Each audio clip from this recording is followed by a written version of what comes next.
రాకాలోకంకి స్వాగతం. ఈ కంటెంట్ మీకు నచ్చినట్టయితే లైక్ చేయండి, షేర్ చేయండి. అదేవిధంగా ఇప్పటి వరకు సబ్స్క్రైబ్ చేసుకోకపోతే సబ్స్క్రైబ్ బటన్ని నొక్కండి. పక్కనే ఉన్నటువంటి బెల్ ఐకాన్ని నొక్కినట్టయితే మీకు రాకాలోకంలో కొత్త వీడియో పెట్టగానే నోటిఫికేషన్ వస్తుంది. మిత్రులారా, ఆంధ్రప్రదేశ్ రాజకీయాల్లో ఒక దుష్ట పోకడ కనిపిస్తోంది. అదేంటంటే రాజకీయాలు తమిళీకరించబడుతున్నాయి. తమిళీకరించడం అంటే తమిళనాడు రాజకీయాలకు బహుశా దేశంలో ఏ రాష్ట్రంలో లేనటువంటి ఒక ప్రత్యేకమైన లక్షణం ఉంది. అదేంటంటే చాలా భయంకరమైన భాషలో ప్రత్యర్థిని తిట్టడం, ప్రత్యర్థిని విమర్శించే సమయంలో పూర్తిగా విచక్షణను కోల్పోవడం. ఇది ఏ స్థాయికి చేరుకుంటుందంటే ఒక పార్టీ ఇంకొక పార్టీ పైన భౌతిక దాడులకు పాల్పడేటటువంటి పరిస్థితి కూడా వస్తుంది. కరుణానిధిని అర్ధరాత్రి 2 గంటల ప్రాంతంలో పోలీసులు వెళ్ళి ఆయన కట్టుబట్టలతో ఆయనని పోలీస్ స్టేషన్కి తీసుకెళ్ళి అక్కడి నుంచి జైలుకు తీసుకెళ్లారు. వయస్సు అప్పటికే ఆయనకి చాలా వయసు అయిపోయింది. నిజానికి జైలులో పరిస్థితుల్ని ఆయన తట్టుకోలేరు.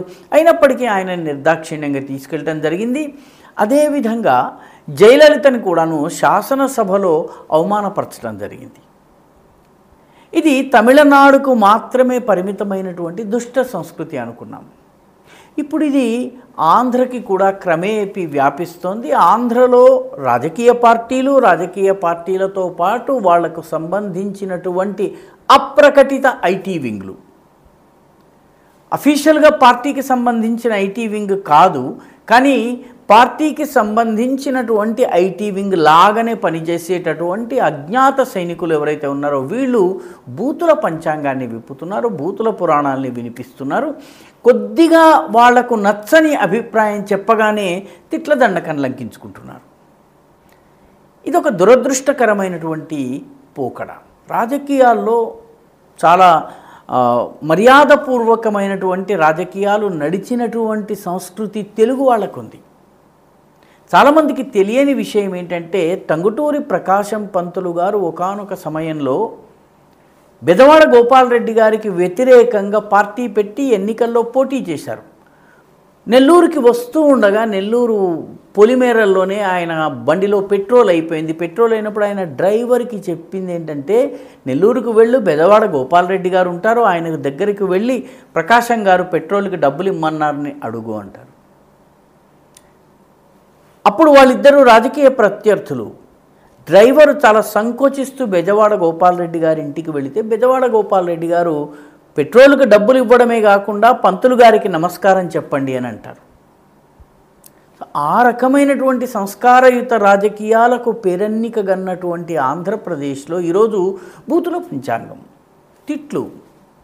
అంటే రాజకీయాలు ఏ స్థాయికి వచ్చినాయంటే కోర్టులు జోక్యం చేసుకుని కొన్ని పదాలను ఉపయోగించొద్దు, కొన్ని వ్యాఖ్యలు చేయకూడదు అని చెప్పేటటువంటి పరిస్థితి వచ్చింది. ఉదాహరణకి మాజీ ఎంపీ వైఎస్ వివేకానందరెడ్డి మరణానికి సంబంధించి అదొక మిస్టరీ.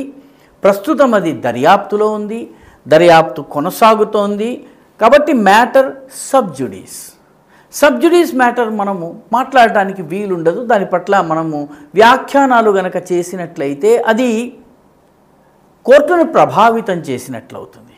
కానీ ఎన్నికల సీజన్ రాగానే ఈ రాష్ట్రంలో వివేకానంద రెడ్డి హత్యకు సంబంధించి అటు పిసిసి అధ్యక్షురాలు వైఎస్ షర్మిల కావచ్చు, చంద్రబాబు నాయుడు కావచ్చు, నారా లోకేష్ కావచ్చును, పవన్ కళ్యాణ్ కావచ్చును, వీళ్ళందరూ కూడాను విమర్శలు. అదేవిధంగా వైఎస్ వివేకానందరెడ్డి పుత్రిక కావచ్చును, వీళ్ళందరూ కూడాను పదే విమర్శిస్తున్నారు. ముఖ్యంగా కడప జిల్లాలో పోటీలో ఉన్నటువంటి తెలుగుదేశం అభ్యర్థి కూడాను చాలా రకాల విమర్శలు, బీటెక్ రవి అనుకుంటా ఆయన పేరు, వీళ్ళందరూ విమర్శలు కుప్పిస్తున్నారు. నిజానికి రాజకీయాలలో సభ్యమైనటువంటి ఒక సంస్కారయుతమైనటువంటి పాలిటిక్స్ చేయవలసినటువంటి అవసరం ఉంది. కోర్టు చిట్ట చివరికి వైఎస్ఆర్సీపీ యొక్క అభ్యర్థన మేరకు కోర్టు జోక్యం చేసుకుని ఈ విషయంలో ఎటువంటి వ్యాఖ్యలు చేయకూడదు అని చెప్పవలసి వచ్చింది. ఉదాహరణకి ప్రస్తుతము ఢిల్లీలో షర్జీల్ ఇమామ్ అదేవిధంగా ఖాలిద్ అనేటటువంటి ఇద్దరు ఇస్లామిక్ యాక్టివిస్ట్స్ ఢిల్లీలో అల్లర్ల విషయంలో కానీ నార్త్ ఈస్ట్ని పూర్తిగా భారతదేశం నుంచి వేరుపరిచే విషయంలో కానీ చాలా వివాదాస్పదమైన వ్యాఖ్యలు చేశారు. వాళ్ళు ప్రస్తుతం జైల్లో ఉన్నారు. వాళ్లకు సంబంధించి వాళ్ళకు మద్దతుగా వాళ్ళు చాలా మంచివాళ్ళు అన్నట్టుగా చెప్పేటటువంటి ఇంటర్వ్యూలు సరిగ్గా ఈ విచారణ జరుగుతున్న సమయంలోనే చేసి వాటిని విడుదల చేయటం జరిగింది. న్యాయస్థానము కల్పించుకుని ఈ తరహా ఇంటర్వ్యూలు మీరు చేసినట్లయితే కోర్టును ప్రభావితం చేసినట్లు అవుతుంది అని చెప్పిన తరువాత అటువంటి వీడియోల్ని తొలగించడం జరిగింది. ఇక్కడ కూడాను కడప జిల్లా కోర్టు గతంలో చేసినటువంటి వ్యాఖ్యలను కూడా వాటికి సంబంధించినటువంటి వీడియోలను కూడా తొలగించాలని చెప్పింది. వాస్తవానికి పాలసీస్ ఆధారంగా రాజకీయాలు నడవాలి, విధానాల ఆధారంగా లేకపోతే పార్టీ యొక్క పనితీరు విషయంలో కానీ ప్రజా సంక్షేమం విషయంలో కానీ రాష్ట్ర అభివృద్ధి విషయంలో కానీ ఒక ఆరోగ్యకరమైనటువంటి చర్చ జరగవలసిన అవసరం ఉంది. ఇది అన్ని పార్టీలకు వర్తిస్తుంది. ఇది కేవలము తెలుగుదేశంకో లేకపోతే ఒక వైఎస్ఆర్సీపీకో మాత్రమే కాదు, అన్ని రాష్ట్రాల్లో అన్ని పార్టీలకు ఇది వర్తిస్తుంది. ఇదే విధంగా అందరూ దొంగలు దోపిడీదారులు అందరూ ప్రజల్ని దోచుకునే వాళ్ళే మేము తప్ప అని ఢిల్లీలో ఒక ఆయన అన్నారు. ఆయన ప్రస్తుతం జైల్లో ఉన్నారు. జైల్లో ఉండడమే కాదు, బెయిల్ వేరే రకంగా రావడం లేదు కాబట్టి షుగర్ని పెంచుకుని డయాబెటీస్ని అవుట్ ఆఫ్ కంట్రోల్ చేసేందుకు ఇష్టారాజ్యంగా మామిడి పళ్ళు తింటున్నారు.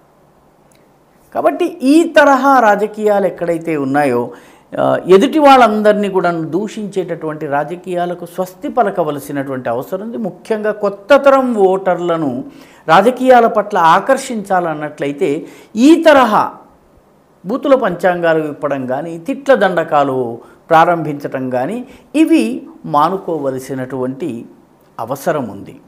అన్ని పార్టీలకు కడప జిల్లా కోర్టు చెప్పినటువంటి విషయం కూడా ఈ స్ఫూర్తి కిందకే వస్తుంది.